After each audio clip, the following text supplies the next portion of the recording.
hay glucolípidos en la superficie de la membrana. En la superficie de la membrana hay glucolípidos o glicoproteínas. ¿De acuerdo? ¿Cómo se llama esta zona del exterior? Un nombre específico relacionado a los grupos.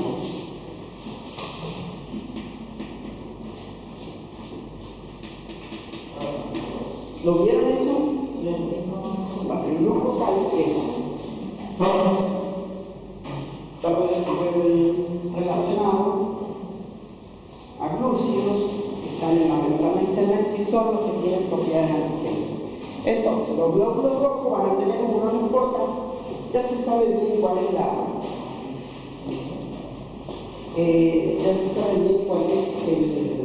el antígeno A, la composición química, pero no me importa, ustedes la hacen.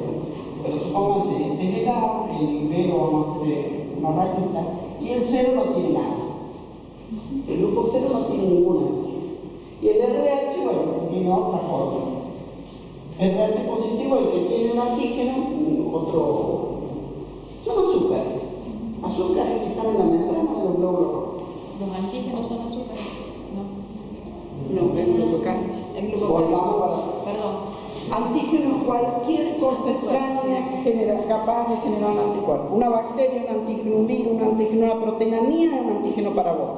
Y una tuya para mí si no son parecidos. En los glóbulos rojos hay una zona de la membrana, la parte externa de la membrana, que es distinta de la interna. A eso me voy. Que es la capaz de generar anticuerpos en la otra persona, si no son compatibles. Por eso tenés que agregar uno de la, tiene que tener este antígeno. ¿Para qué? Para que lo reconozca como propio y no genere anticuerpos. Puede ser el A, este puede ser el B, cuando no tiene nada es el 0, o cuando tiene el otro genera 20. En el caso de RH es lo mismo. Cuando tiene este antígeno, este azúcar, es positiva. Cuando no la tiene, es negativa. Entonces, volviendo para dar un ejemplo para que se lo acuerden, que de acuerdo a la estructura de la membrana, hay proteínas, glucoproteínas, lipopolisacáridos, es decir, hay distintos componentes que son capaces de generar de ser antígenos si se ponen en contacto con otro organismo. Y ahí surgen los antígenos de histocompatibilidad, que son proteínas, los antígenos del complejo mayor, complejo menor de histocompatibilidad, son proteínas que están en la superficie de los glóbulos rojos, que son receptores. Esa es la idea. Bueno, entonces veo que Pablo no tiene idea, pero bueno, vamos a profundizar un poco más. Tenemos idea global. Bueno, entonces, básicamente las biomembranas están presentes en todas las células, independiente, y son las responsables del origen de la vida y del origen de las células eucarióticas. A partir de que se originó la membrana, se originó la vida.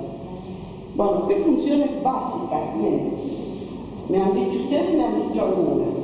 Las más importantes, ¿cómo así? Que delimitan el citoplasma, intercambio de sustancias, del reconocimiento, yo les decía que están en el grupo K, los receptores de información, por ejemplo, una hormona, generalmente tienen para cada hormona, en la célula blanca, la célula que va a dirigir esa hormona, hay un receptor. Generación de potenciales bioeléctricos relacionados con la excitabilidad. Y otra función importante es, en la superficie de la membrana hay enzimas también. Pueden tener acción enzimática.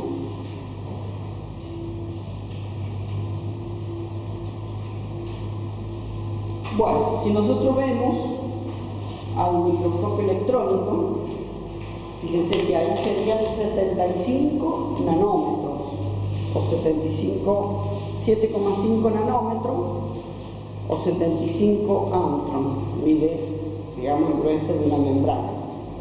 ¿Cuánto es a ver qué idea tiene? ¿Cuánto es un nanómetro? ¿Cuánto es una micra? Relacionándola con milímetros. ¿Y cuánto es un nanómetro? ¿Nano? Si es nano, ¿a qué quiere decir nano? 9. Entonces será 10 a la menos 9, ¿qué? De metro. 10 a la menos 9 metros. Y el micrómetro, es 10 a la menos 6 metros o 10 a la menos 3 milímetros. Entonces, ¿qué quiere decir? Que hay 9, para que tengan una dimensión, que lo tengan en mente, que es lo que estamos viendo ahí, es 0,0000036 de metro. O lo que es más fácil de escribir, que es la metro. Nanómetro. Y el ámbitro creo que es la menos 2. Son 3 lugares más. Bueno, entonces el microscopio electrónico lo que podemos ver es medidas o estructura en ámbito.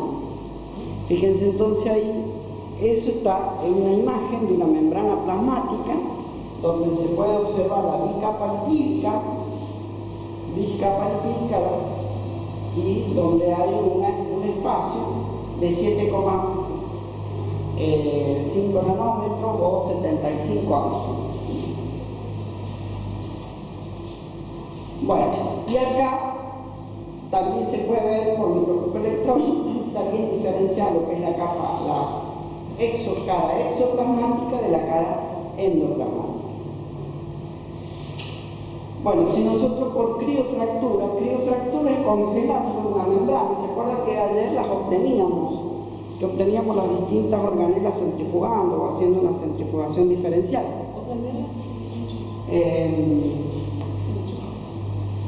Si luego que ya hemos obtenido la fracción de esa membrana que hemos obtenido, hacemos una criofractura. Criofractura es una congelación, o se congela a menos 160 grados con nitrógeno líquido de distintas técnicas. Entonces vemos que hay un plano de clivaje, de corte tangencial, que parte la membrana en dos claros. Es decir, podemos diferenciar o abrir la membrana y hacer una capa de fosfolípido por un lado y otra capa para el otro. Entonces, de esa manera, por medio de una técnica que se llama criofractura, se ha podido estudiar las distintas membranas. La membrana plasmática, la membrana de las mitocondrias, la membrana mitocondrial externa, la membrana nuclear. De todas las maneras, lo que es común a la mayoría de las, a todas, no a la mayoría, a todas, es la bicapa lipídica, la bicapa de fosfolípidos. Bueno, ahí ven que este sería un esquema de lo que se ve o lo que se logra ver haciendo una criofractura. Ahí sería una criofractura de la membrana nuclear, en donde ven cómo se observa que tiene esos como agujeros huecos, que son el complejo del poro, donde entra y sale el RNA mensajero o entran los componentes para la síntesis del ADN. ¿Está? Son canales. Complejo del poro, son poros, no canales. Complejo de poros. Se llama complejo del poro, donde hay ahí, porque ha quedado el orificio, pero en ese orificio no es que tenga un orificio. Hay una serie, un complejo de proteínas, que se llama, por eso un complejo se llama complejo del poro. Que varias proteínas que regulan también el pasaje de sustancias, regulan el paso de RNA mensajero hacia afuera o de los componentes del ADN hacia adentro. Bueno, básicamente entonces la membrana plasmática, que esto ya lo tienen que haber visto ustedes, tiene una composición de un 40% de lípidos, un 50% de proteínas y un 10% de glúcidos, fundamentalmente formando el glucocálix o hacia la parte exterior de la membrana. Hablando de la membrana plasmática, ¿no? Luego cada membrana va a tener sus características, es decir, si es una membrana mitocondrial o si es una membrana del núcleo, va a tener ligeramente alterada la proporción de litio, proteína y glúcido, pero la mayoría tiene esa composición. Bueno. Y acá entramos un poco a lo que yo les decía que repasaron, a ver qué era, cómo están formados los fosfolípidos.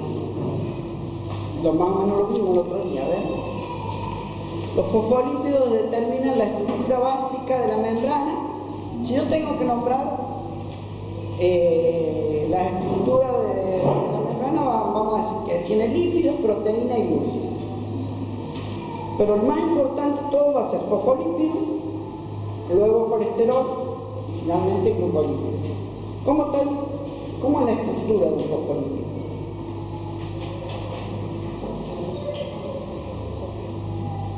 ¿Cómo está formado? Una cabeza, ¿por qué? ¿Y esa cabeza a qué corresponde? ¿A qué grupo funcional? ¿A qué elemento químico? ¿A qué molécula? Fósforo, grupo fosfato. Fósforo es fósforo sólido, fosfato es conocido. El grupo fosfato son, lo que era así, 4 oxígenos, es un grupo fosfato y que es polar, tiene carga. Al tener los oxígenos, pueden ser que todos los oxígenos alrededor tienen electrones. Entonces, por lo tanto, es polar y además tiene carga. Fosfato. ¿Qué otro constituyente más tiene fosfolípido?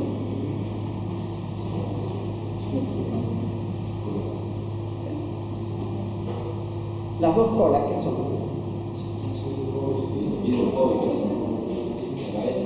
Son hidrofóbicas, pero ¿cómo se llama ese compuesto que es hidrofóbico? Está flojo la parte química, ¿eh? ¿Cómo se llama? Se van a tener que ir a comprar la guía y verlo de la guía. Sí que hicimos, pero no está. Bueno, bájenla de la web. Entrenar. Facultad de Química. Sí. Materiales didácticos.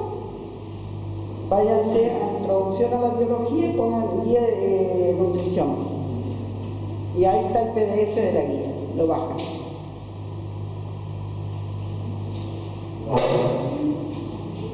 Lo pueden bajar en cualquier computadora más o menos nueva, porque es bastante pesado. Por eso no se los puedo dar en el pen, porque es re pesado. Tiene muchas imágenes. Pero lo que pasa es que yo acá no puedo entrar a internet, si no se lo explicaba acá como entrar. Bueno, entonces, fosfolípido, ¿cómo está formado? La cabeza fosfato, pero ¿cuál es la...?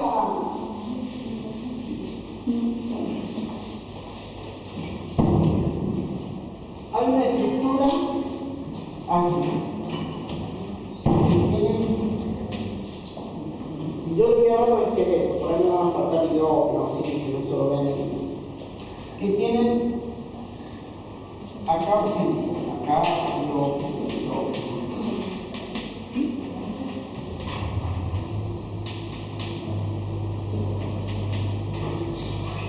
¿Cómo se llama eso? Es un alcohol. Los que tienen oxidrilo, compuestos carbonados que tienen oxidrilo, se llaman alcoholes. Ese es un alcohol. ¿Cómo se llama ese alcohol? Glicerol. Glicerina sería si está identificado como sal. Glicerol. Bueno, cuando el glicerol se une, el grupo alcohol se une con el grupo carboxilo de un ácido, pierde agua y esa reacción se llama esterificación. ¿Puedes repetir? Cuando el oxidrilo del glicerol se une con el grupo carboxilo es el grupo funcional ácido.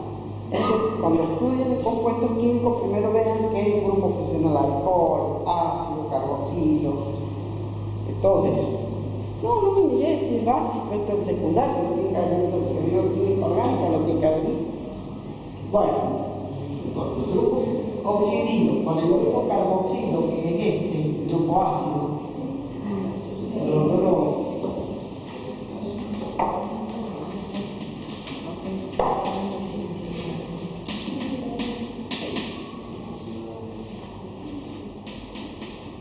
es el grupo carboxilo.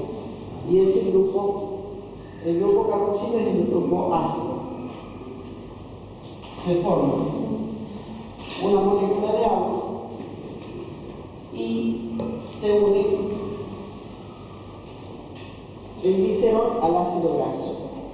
Eso se llama esterificación. Un alcohol con un ácido se llama esterificación, esa reacción química. Bueno, entonces quedaría, pierde el agua y quedaría, vamos a ver, capaz que le veo yo en alguno, pero si le erro, pero no me van a decir que no lo sé, no soy. Quedaría unido así, el grupo S.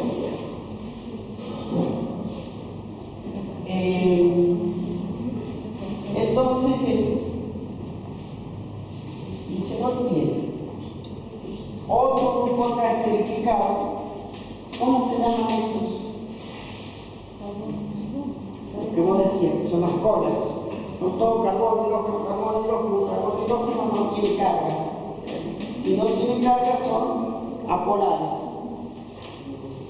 Entonces son insolubles en agua. ¿Cómo se llaman? Si tienen un grupo ácido en una cola, ¿cómo se llama? No, como el compuesto que tiene un grupo carboxilo en la punta y toda una cadena carbonada. Los ácidos grasos. Ácidos grasos. Oleico, linoleico, todo eso. Esto es un ácido graso. Este es el oleico. Entonces, y acá identificamos el grupo fácil. Entonces, ¿qué va a hacer? La cabeza, acá va a ser el glicerol, la cola y acá el fosfato.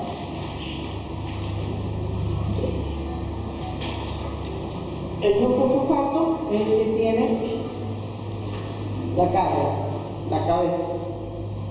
Y las dos colas que van para adentro son los ácidos grasos. ¿Ah? Bueno, después vean la guía, lo estudian, lo ven, pero es más o menos para que entiendan cómo se forman. Si acá había una pérdida, entre el oxidilo y el carboxilo había una pérdida de una molécula de agua. ¿Está? Bueno, eso es un fosfolípido. Y eso es lo que está representado en la membrana. Lo que está representado como una cabeza polar hacia afuera y las colas, que son apolares, que no tienen carga hacia adentro. Bueno, el otro compuesto importante que tiene las características físicas de los lípidos, pero que tiene una estructura más compleja, es el colesterol. El colesterol es clave porque es un constituyente importante de las membranas animales. Vegetal no tiene colesterol, es importante. ¿Por qué la molécula base de las que se van a partir del colesterol? El colesterol tiene una estructura que se llama ciclopentano perhidrofenantreno. Una estructura orgánica que se llama ciclopentano perhidrofenantreno. Esa es la base del colesterol. La base del colesterol y la base a partir de la cual se sintetizan un gran número de hormonas que se llaman hormonas esteroidales. Ese grupo, pentano, perhidrofenantreno, acuérdense, pentano, perhidrofenantreno, raro, pero entonces lo van a acordar. Perhidro, porque tiene todo hidrógeno, perhidro, porque tiene todo hidrógeno. Fenantreno, fenantreno son 3 anillos. Cuando lo lean en la guía, se van a acordar. de ese nombre raro, y ahí lo razono. El ciclo peridropentano-fenantreno es el origen, digamos, la base del colesterol, y a partir del cual se van a sintetizar todas las hormonas esteroidales. ¿Saben cuáles son las hormonas esteroidales? Esteroidales porque es un esteroide, esa estructura química es esteroide, por eso se llaman hormonas esteroidales. ¿Cuáles son? A ver, denme ejemplos. Tienen cientos.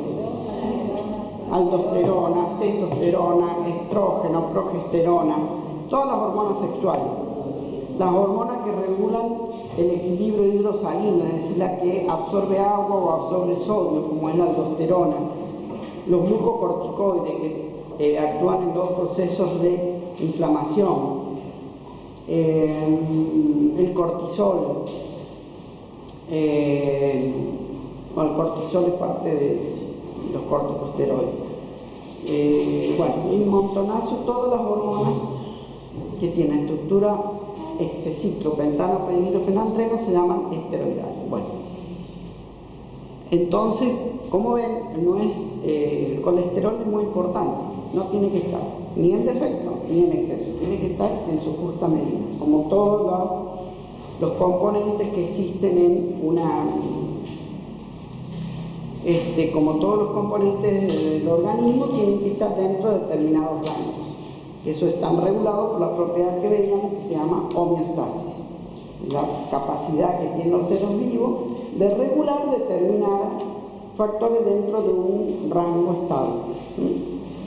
Bueno, y el otro componente lípido importante de la membrana son los glucolípidos, es decir, una cadena, un glúcido, que puede ser un azúcar, unida a un lípido, y también están formando lo que llama el glucocáliz, forman glucolípidos. Tienen la idea, luego cuando se pongan a estudiar composición química, y les ruego que estudien porque van a entrar a preguntas en el parcial de esto, de la composición química, más cómo está formado un fosfolípido, una proteína, un glucolípido, eso lamentablemente lo van a tener que leer porque no tengo tiempo ponerme ahora a explicar cada uno de los compuestos. Sí, una vez que lo han leído, yo les doy un horario cuando quieren, me vienen y lo consultan. Pero primero lo leen. No van a venir como es, primero lo leen y me traen la duda concreta. Bueno, la otra composición, entonces, ahí estaríamos, ahí estaría la estructura de lo que es, fíjense, de lo que es un fosfolípido, en donde ven, acá ya está más, en donde ven el grupo fosfato, acá tienen el glicerol, de los tres, un alcohol, un trialcohol, los tres oxidritos. Acá, esto es lo que se llama la unión éster, con un ácido graso, y otra unión éster con un ácido graso. Fíjense acá, ¿por qué este está dibujado derecho y acá este está doblado? ¿Qué pasa? ¿Qué pasa? ¿Por qué están doblados? La mayoría acá, fíjense que hay uno derecho y una con una colita doblada. ¿Por qué? Por el doble enlace. Porque acá hay un doble enlace, que es insaturado. Entonces, este es un ácido graso, una insaturación, que hace que uno de los ácidos grasos tenga una pequeña, con pequeña pierna o bracito, y eso es lo que le va a dar una cierta flexibilidad a la capa lipídica. Si nosotros agarramos fosfolípido nada más, los fosfolípidos lo introducimos en el agua, inmediatamente, automáticamente, forman una pelotita. Esa pelotita de fosfolípido es lo que normalmente ustedes tienen que haber sentido nombrar, que se llaman liposomas. Los liposomas, una bicapa lipídica en la membrana sola tiende a formar liposomas. Y si nosotros incorporamos fosfolípidos solos, lo que forman son micelas, como la mayoría de las grasas. ¿Por qué? Porque la parte exterior trata de lo que es soluble en agua se va al exterior y lo que es insoluble hacia el interior y forma lo que se llama la micela. Si tenemos membranas, las membranas también tratan de formar como una pelota, y que se llama liposoma.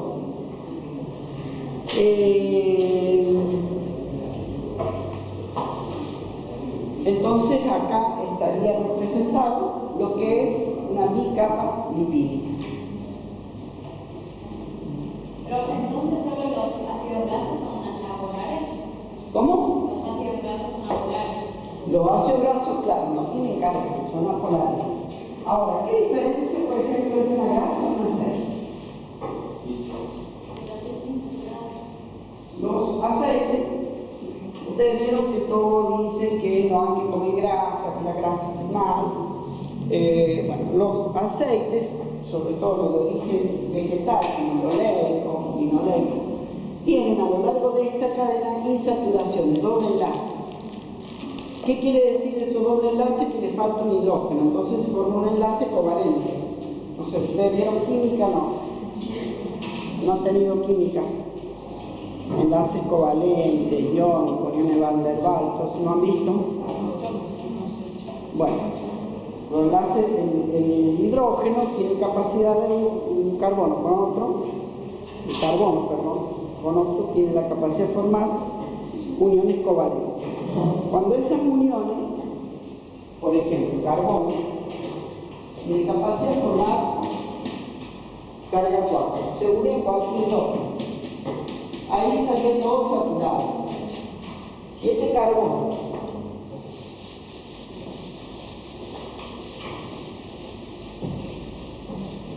se une a otro carbono y está todo después rodeado de hidrógeno, ahí tenemos un simple enlace.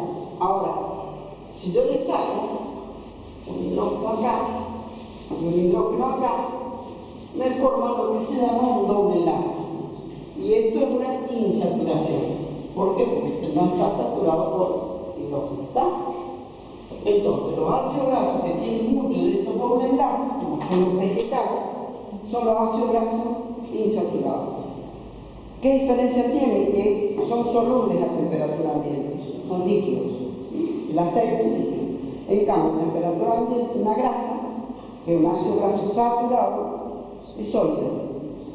Si la grasa la calentamos, a alta temperatura se vuelve líquida. Esa es la diferencia entre grasa y aceite. Uno sólido a temperatura ambiente y el otro líquido. Generalmente las grasas son de origen animal y los aceites, la mayoría tienen origen vegetal, aceite vegetal, como el aceite de oliva, girasol, de maíz. Esos aceites generalmente son insaturados y son de origen vegetal, no tienen colesterol.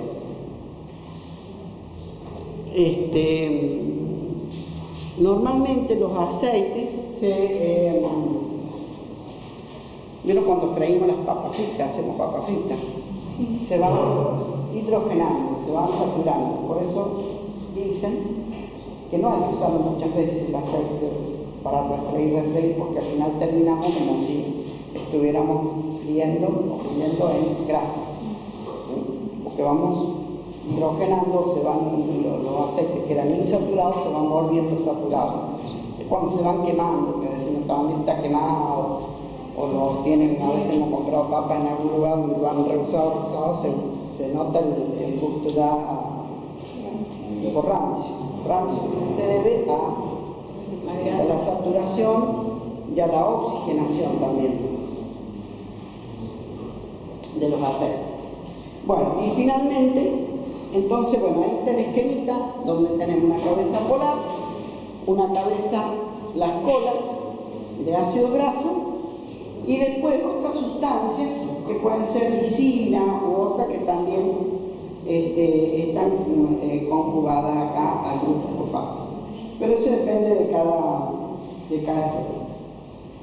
Bueno, los fosfolípidos, porque la membrana tiene esa fluidez, esa capacidad de adaptar, que pueden entrar colesterol, que pueden haber proteínas, y esas proteínas pueden tener movimiento lateral o pasar de una capa a la otra, porque tienen distintos tipos de movimiento. Es decir, los fosfolípidos pueden rotar, pueden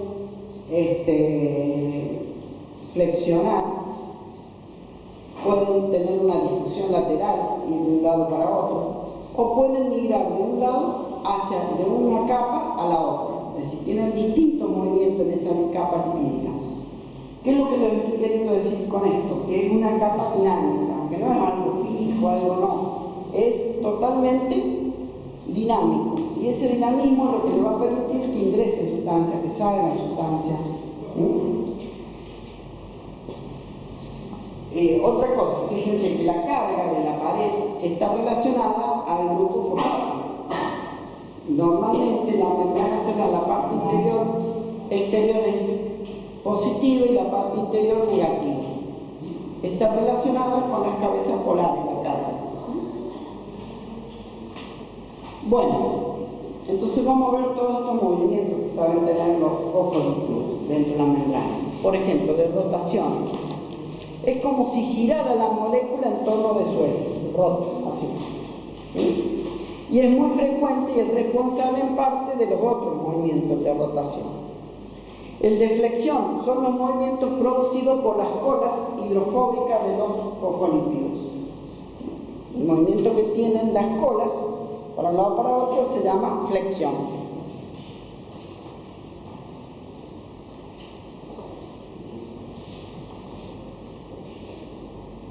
El flip-flop es el movimiento de la molécula lipídica de una monocapa a la otra.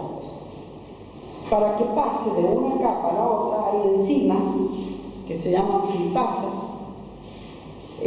Normalmente es el movimiento menos frecuente porque es energéticamente desfavorable. Es decir, para que pase de un lado para otro tiene que haber flipasa. Y esa enzima, para que trabaje, tiene que utilizar ATP. Y finalmente también hay una difusión lateral, que las moléculas se difunden de manera lateral dentro de la misma capa. Y es generalmente el movimiento más frecuente que tienen. Se van moviendo de un lado hacia otro, en la misma capa. Bueno, entonces, gracias a estas características que tienen los fosfolípidos, la membrana tiene una propiedad muy importante que es la fluidez. ¿De qué depende esa fluidez? Es decir, una estructura que no es rígida, sino que tiene una determinada fluidez, es la facilidad con que las moléculas lipídicas se desplazan en el plano de la bicapa. Todas estas propiedades que hemos visto, lateral, de flip-flop, de rotación, es lo que le da la capacidad que tiene la membrana de ser una estructura fluida. Y es una de las características más importantes que tienen las membranas. Esa fluidez depende de la temperatura. ¿Por qué? Porque si no, fíjense que a baja temperatura o a 0 grados nos congelaríamos. Sin embargo, las membranas no se congelan. O a altas temperaturas se harían líquidas, sin embargo, no se hacen líquidas.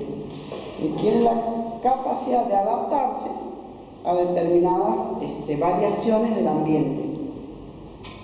Entonces, la temperatura es un factor que hace que aumente la fluidez de la membrana.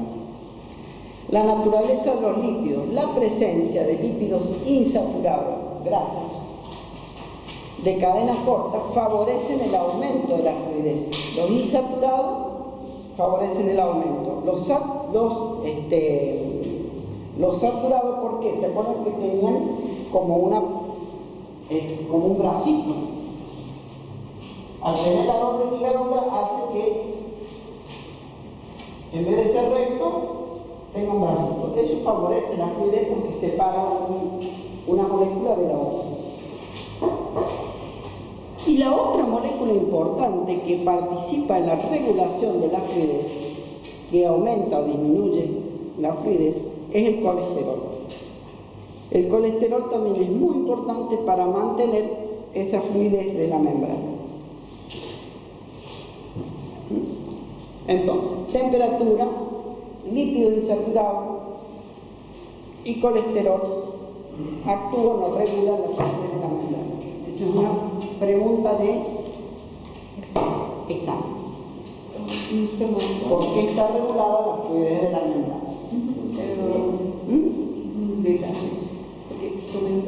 ¿Cuál es la importancia biológica? Porque yo hace media hora que vengo con la fluidez. ¿Cuál es la importancia biológica? ¿Cuál es la importancia para la vida de la célula?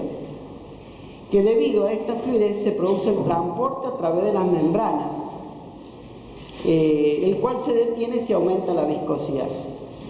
Y la actividad enzimática también disminuye, es decir, regula el transporte y la actividad enzimática, de acuerdo que haya mayor o menor fluidez. Las bacterias y levaduras regulan la fluidez modificando la composición de ácidos grasos de los fosfolípidos. Acuérdense que las bacterias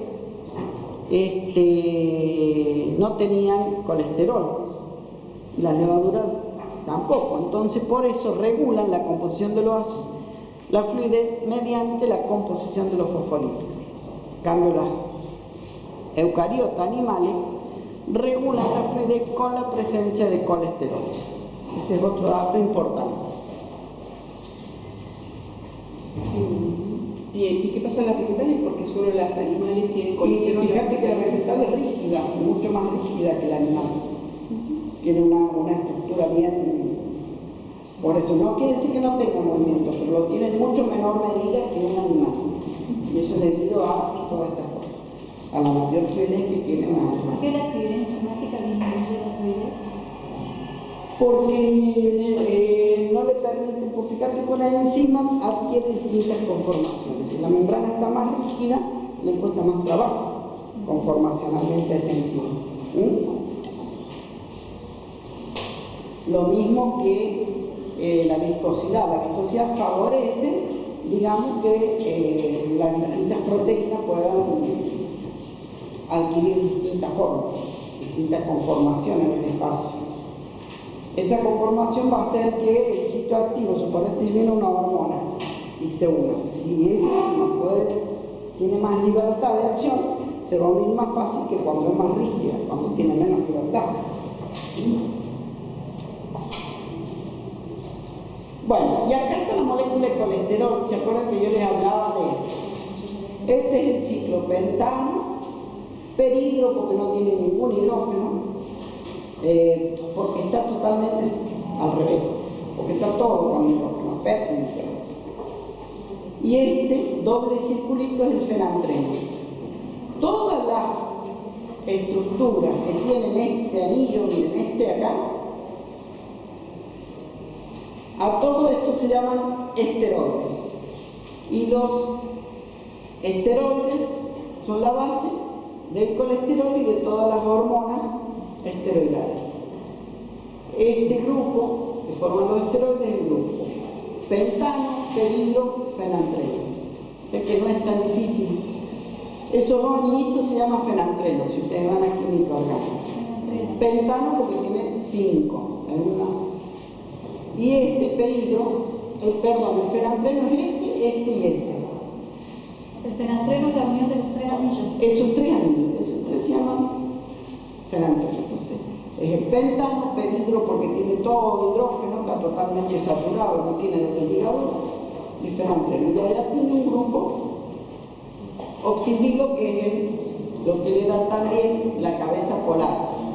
¿Se acuerdan que los fosfolípidos tienen el fosfato polar? Bueno, este lo que le da la polaridad es el grupo, este grupo oxidrilo. Y lo que le da la diferencia de que sea colesterol, de que sea estrógeno, de que sea progesterona, es esta cola, que es una cola hidrocarbonada, igual a los ácidos grasos, que es insoluble y que tendría la misma función que tienen las colas de los ácidos grasos de los fosfolípidos. Si nosotros comparamos, fíjense, Un fosfolípido tiene una cabeza polar. Este tiene una cabeza polar de un oxidrilo y este tiene una cabeza polar de un fosfato. Este tiene una cola no polar de ácido graso y este tiene una cola no polar hidrocarbonadas. No son ácidos grasos, porque no hay una esterificación, pero sí, entonces si analizamos, tiene una estructura parecida. Como tiene una estructura parecida, pero un poquito más chico, fíjense que se ubica entre dos fosfolípidos, el colesterol, y de esa manera hace o regula la fluidez. Cuanto mayor cantidad de colesterol hay, más rígida es la membrana. Entonces, el colesterol a bajas temperaturas, y esta es la importancia biológica, por eso jodo tanto con el colesterol. A bajas temperaturas evita la cristalización, evita que se haga un cristal, si no se nos haría un cristal la membrana en sonamos a 0 grados, por ejemplo. Y a altas temperaturas estabiliza la membrana restringiendo el movimiento. Así que es importante los dos extremos. A bajas temperaturas evita que se cristalice y a altas evita o restringe ese movimiento, porque acuérdense que los ácidos grasos, a medida que aumenta la temperatura, es como que se hacen más líquidos, se mueven mayor. Entonces el colesterol evita que se disuelvan las membranas, dándolo en términos criollos. ¿Entienden? Cuando no entienden me preguntan. No me gusta que estén todos callados, no pregunten, miran, es como que no sé si entienden, no. Quiero que me pregunten. ¿La diferencia entre los dos colesteroles tiene que ver? ¿La diferencia entre? Los dos colesteroles, también que es HDL, el otro LDL. No, esos son distintos. Eso está relacionado, ya lo vamos a ver cuando veamos endocitosis, exocitosis, se lo voy a explicar un poco. Colesterol es eso, es la molécula de colesterol. El colesterol es transportado como una molécula que es grasa, es insoluble, necesita de una proteína que la lleve, lo transporte, una proteína que sea soluble en agua.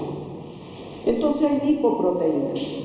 Lípido, hay lipoproteína porque van a tener una parte lipídica y otra proteica, la parte proteica soluble en agua. Acuérdate que la sangre es básicamente agua, tiene la propiedad de agua, entonces va a transportar sustancias solubles en agua.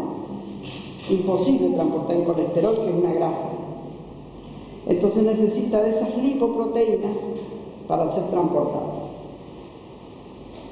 Las lipoproteínas que llevan colesterol se fabrica retículo endoplasmático del hígado. ¿Se acuerdan cuando veíamos las organelas? Ya lo vamos a ver, es un anticipo, pero para contestar tu pregunta. Las que hay una proteína que lleva el colesterol desde el hígado hacia los tejidos. Hay otras intermedias, pero te lo hago fácil. Una que lleva desde el hígado a los tejidos. La que llegan desde el hígado, esa lipoproteína, esa molécula grande que en el medio va a transportar el camión que lleva el colesterol desde el hígado hacia las arterias, es la LDL colesterol. Lipoproteína, LDL quiere decir lipoprotein low density, de baja densidad. Y eso es lo que normalmente ustedes tienen que haber escuchado en la televisión o en todos lados, que es el colesterol malo. ¿Por qué es malo? A ver, díganme por qué es malo. Se deposita en la pared de la arteria. ¿Por qué la lleva a la pared? Se deposita cuando tenemos dieta muy rica en grasa, tenemos algún problema enzimático, algún problema de una vía metabólica, una hipercolesterolemia familiar. Estamos todo el día sentados frente al televisor o la computadora, no caminamos, no corremos, nada. Entonces el colesterol se empieza, no activamos el metabolismo de las grasas, el colesterol se empieza a acumular en la pared de las arterias y es lo que se llama la arteriosclerosis. Cuando se tapa una arteria, si es del cerebro, probablemente te dé un ACV, un accidente cerebrovascular. O si es de alguna rama del corazón, puede bloquear una rama y es lo que se llama un infarto cardíaco, infarto cerebral. A eso es un aneurisma, puede ser otro. Entonces entender, y el bueno es el que lleva desde las arterias hacia el hígado. Y ese es el HDL. Es lipoprotein high, la H quiere decir high, de alta densidad. El camión, el transportador, distinto al que va para allá, es otro camión, otra empresa que lo trae al hígado. Entonces el HDL es otro transportador. El colesterol es una sola sustancia. Entonces, lo que normalmente se determina el colesterol total y la proporción de HDL y LDL. Si tenés aumentado el LDL, tenés mucho más riesgo de tener una ACV que si tenés el HDL.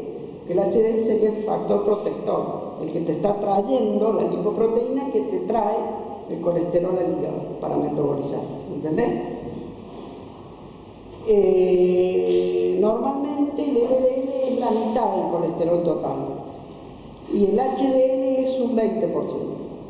Es decir, suponte que vos tengas 200 de colesterol, vas a tener alrededor de 40 miligramos de HDL y 100 de LDL. El resto va a estar dado por colesterol libre, porque el colesterol lo puedes tener libre o esterificado. Esterificado es cuando está esa unión.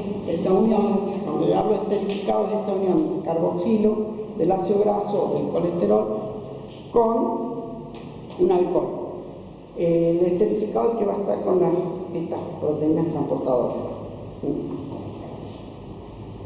Bueno, nos fuimos por las ramas, pero pienso que es importante eso. Bueno, entonces también actúa evitando la cristalización o restringiendo el movimiento. Así que cuando escuchen HDL y LDL son las proteínas, son lipoproteínas, una parte líquida, otra parte proteína, que hacen que transportan el colesterol y hacen que sea soluble, que pueda ir por la sangre, si no, no puede ir por la sangre. Y el que sale del hígado.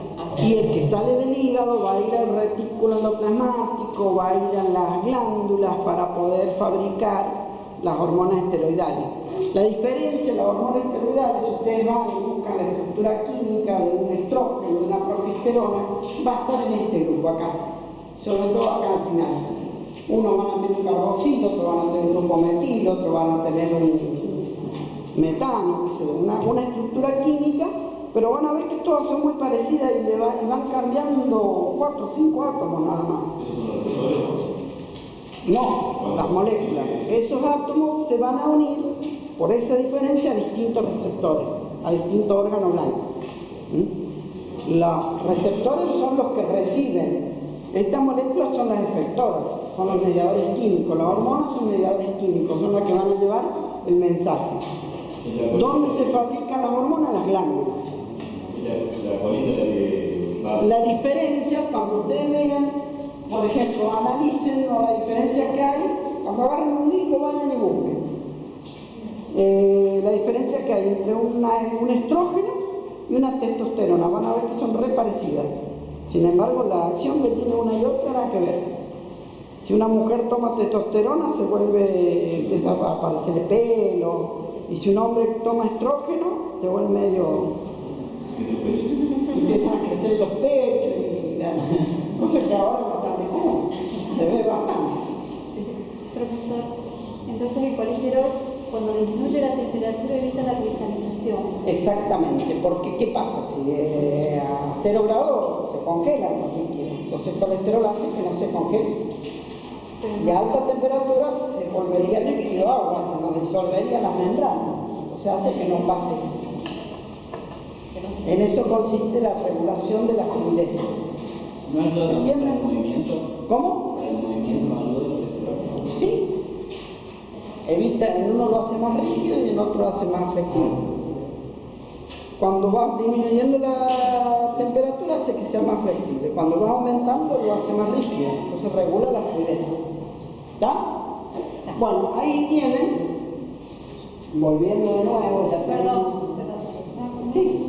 No me lo imagino, yo digo, aumenta la temperatura, tengo algo graso, aumenta la temperatura. ¿Qué pasa cuando aumentas la grasa? Cuando el chagra se va en una... que vas a freír empanada. Tenés queda líquido. un trozo de grasa de vaca, la pones en la ollita y ¿qué pasa cuando la vas calentando con eso? Se derrite, Se derrite, queda líquido, igual que el aceite. Sí, eso en la membrana. Evita el Entonces, movimiento. fíjate, si no existiera el colesterol, es muy puro lo que te estoy diciendo, hay proteína y un montón, pero es como que se disolvería la membrana, se haría muy líquido. En el otro extremo, ¿qué pasa cuando vos enfrías algo? Se forma hielo, se cristaliza. También evita eso, los dos extremos, que se cristalice o que se solubilice. ¿Está? Entonces, digamos, en definitiva, el aumento de la temperatura que hace que esto se vuelva líquido destruiría la membrana. Por lo tanto, destruye la membrana y destruye celular. Por eso es como un factor protector. Y en la cristalización es lo mismo, porque algo que está cristalizado se torna quebradizo, es decir, se pierde totalmente la flexibilidad, entonces se rompe Y también. es la técnica que se usa para el estudio, la criofractura, bajar la temperatura a 160 grados, entonces podés fácilmente separar las dos capas. Entonces, por una Silencio. ¿Está? ¿Me entendieron? Bueno, tranquilita en tu casa a veces cuesta. En tu casa empezás a pensar y después lo lees, lo agarras cualquier libro de biología y lo volvés a leer y después lo volvemos a charlar. No, gracias. Lo volvemos a charlar. Hay cosas que a veces cuestan, cuando cuestan la ley, esperan, lo vuelven a leer y es como que la mente hace un clic.